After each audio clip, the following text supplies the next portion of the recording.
Napanood niyo na ba to? Isipin mo may isang lalaki na sobrang nahumaling sa isang horror movie hanggang sa nagpasya siyang gawin ito sa totoong buhay.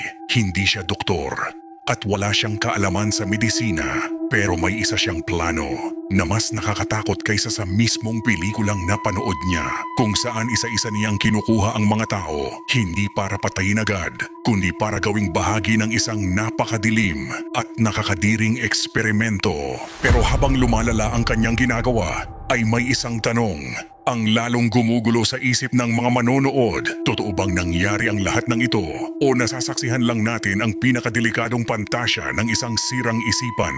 At take note mga buddy, kung mahina ang sikmura mo ay huwag mo na itong panuorin dahil isa ito sa napaka-disturbing na pelikula na nakita ko. Sa katunayan ay lalagpas na 30 ang bansang nag-banned nito dahil sa sobrang disturbing nito. Ito ang kwento at pagsusuri ng isa sa pinaka-controversial na horror films na The Human Centipede 2. Nagsisimula ang pelikula sa isang tahimik at kakaibang eksena kung saan makikita ang isang obsessed na lalaki na nakaupo sa isang maliit at madilim na booth sa loob ng underground parking garage na nagngangalang Martin Lomax, na tahimik na nakaupo habang nanonood sa kanyang maliit na laptop ng pelikulang The Human Centipede First Sequence. At habang pinapanood niya ang pelikula ay kitang-kita sa kanyang mukha ang hatid nitong curiosity. Hindi siya natatakot at hindi siya nasusuklam. Sa halip ay tila na-excite pa ito sa bawat eksena hanggang sa paulit-ulit na niyang pinapanood ang parehong pelikula araw-araw habang nasa trabaho. At dito pa lamang ay mapapansin na ng mga manonood na may malalim na problema sa pag-iisip si Martin Lomax. Pagkatapos ng kanyang trabaho ay agad na itong umuwi sa kanyang maliit at magulong apartment kung saan kasama niya ang kanyang ina. Ngunit ang kanyang ina ay hindi isang mapagmahal na magulang. Sa halip ay madalas siyang insultuhin nito at maliitin. At sa bawat pagkakataon na mag-uusap sila ay pinaparamdam ng kanyang ina na si Martin ay walang silbi at kahihiyan lamang sa pamilya dahil sa itsura nito. Dahil rito ay ang ganitong klaseng environment ang lalong nagpapalala sa kanyang mental state, at dahil wala siyang kaibigan at wala ring taong nagmamalasakit sa kanya ay mas lalo lamang siyang lumulubog sa sarili niyang mundo, at ang mundong iyon ay umiikot sa isang bagay lamang, walang iba kundi ang pelikulang Human Centipede. Habang tumatagal ang kanyang panonood sa movie na ito ay hindi na lamang simpleng panonood ang ginagawa ni Martin, kundi pinag-aaralan na rin niya ang bawat eksena ng pelikula, kung saan pinapost pa niya ang movie pag may nangyayaring hindi kaaya-aya, at higit sa lahat ay tinitingnan pa niya ang bawat detalye na para bang sinusubukan niyang unawain kung paano ito gagawin sa totoong buhay. At sa kanyang isip ay unti-unting nabubuo ang isang ideya na napakadilim at napakadelikado. Isang gabi sa parking garage na kanyang pinagtatrabahuan ay may dalawang magkasintahan ang nag-aaway, subalit nang siya ay lumapit ay ininsulto lang siya ng lalaki hanggang sa binaril niya ito sa binti, at agaran ding sinunod nito ang babae hanggang sa nagkaroon na naman ito ng isa pang biktima, kung saan may isang lalaki ang pumasok sa parking lot upang iparada ang kanyang sasakyan, at hindi niya alam na may taong matagal nang nagmamasid sa kanya. At habang naglalakad siya papunta sa elevator ay biglang sumulpot si Martin mula sa dilim na may hawak na mabigat na bagay, at kalaunan ay hinampas niya ito hanggang sa hindi na ito makagalaw. Hindi nagtagal ay isa na namang sasakyan ang dumating. Isang mag-asawa ang bumaba mula sa kanilang kotse, at habang naglalakad sila ay hindi nila napapansin na may taong nagmamasid mula sa kanilang likuran. At nang sandaling maghiwalay ang dalawa upang kumuha ng gamit sa kotse, ay bigla siyang umatake, at isa sa kanila ang unang bumagsak hanggang sa mahuli na rin niya ang mga ito. At sa loob lamang ng ilang sandali ay nadagdagan na naman ang kanyang mga bihag. At take note mga buddy, na pati ang isang buntis na babae ay isinali niya sa kanyang katangahan. At dyan pa lang ay masasabi mo na may saltik rin sa pag-iisip ang direktor nito.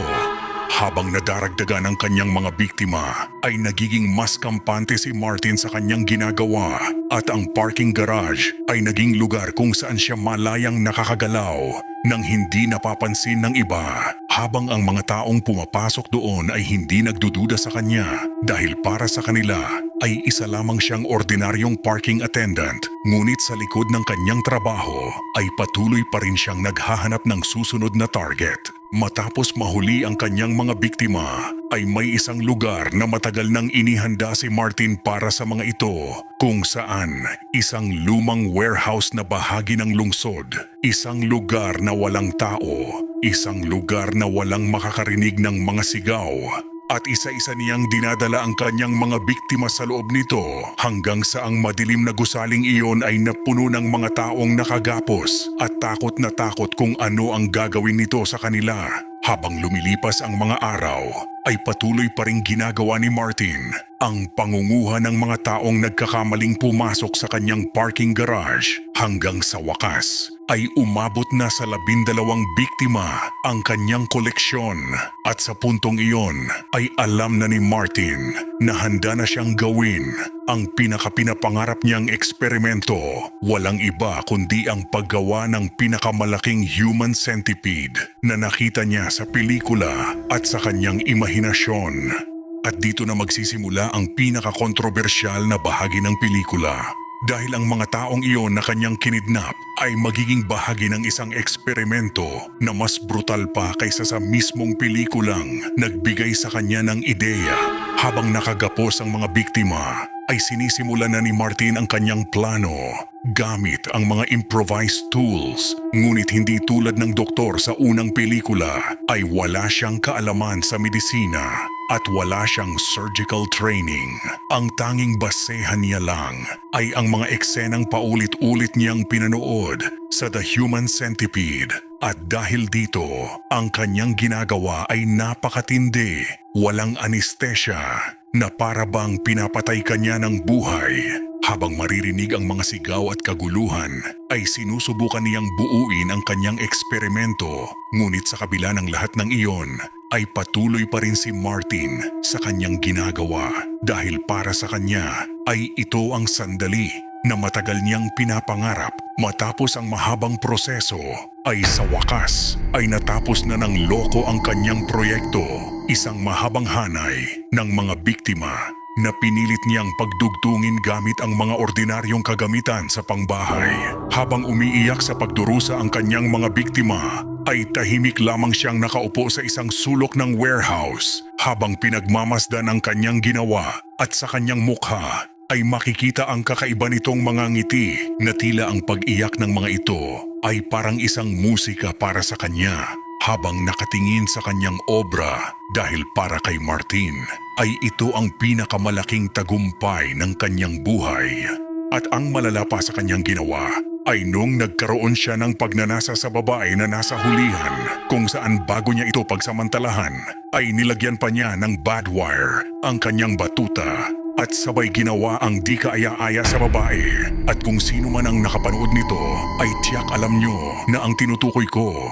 At sa loob ng warehouse ay biglang nagkaroon ng sandaling katahimikan habang mangiyak-ngiyak pa ito sa kanyang ginawa na para bang sa sandaling iyon ay naniniwala na siya ay isang uri ng henyo at isang taong nakagawa ng bagay na nakita lamang niya sa pelikula. Ngunit habang tinitingnan niya ang kanyang ginawa ay unti-unting nagsisimula ang kaguluhan sa paligid niya kung saan ang ilan sa mga biktima ay pilit na gumagalaw at ang iba ay desperadong sumusubok na makaalis sa kanilang pagkakatali. At dahil sa mga sigaw na iyon ay biglang nagising ang buntis na biktima ni Martin na kanyang tinanggal sa eksperimento sa pag-aakalang patay na ito, kaya't agaran itong tumakas papalabas.